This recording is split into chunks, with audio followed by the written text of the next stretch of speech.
এইটা তো হচ্ছে সফট শেল কাঁকড়াটা না? তো এইটা আপনারা কেমনে বিক্রি করেন বাজারে, আমাকে একটু বুঝায় বলেন তো। এগুলো হচ্ছে আমরা বিভিন্ন গ্রেডে বিক্রি করি। গ্রেডটা কিভাবে আপনারা ডিসাইড করেন? গ্রেডটা হচ্ছে 50 থেকে 90 গ্রাম একটা গ্রেড, আচ্ছা আচ্ছা। আর 91 থেকে ওর উপরে যেগুলো আছে ওইগুলো আরেকটা গ্রেড। 50 থেকে 90 ওইটা হচ্ছে 900 টাকার মতো কেজি দেয় আমাদের। আচ্ছা। আর বাকি যে 91 থেকে আপ ওইটা আমাদের 1500 টাকার মতো কেজি দেয়। এগুলো প্রসেস করতে আমাদের অনেক খরচ হয়।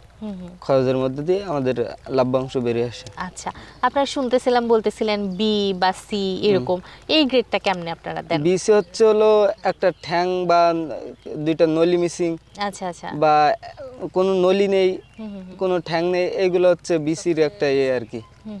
একটু শক্ত হয়ে গেছে এগুলো হচ্ছে বিসি। মানে একটু হার্ড শেল হয়ে গেছে ওইটা একটু কম, ওইটা হচ্ছে বিসি। আর এ গ্রেড হচ্ছে একদম সবকিছু, এটা কি এ গ্রেড? হ্যাঁ ওটা এ গ্রেড। আচ্ছা, এই যে দেখতে পাচ্ছি পাটা একদম নলি টলি সব ঠিক আছে, একদম অর্গানস, তাই না? তো এটার ওজনটা তো কমই মনে হচ্ছে অন্য একটা তুলনায়। যদি এইটার কথা ধরি আমি, এটা তো বেশ বড় মনে হচ্ছে, তাই না?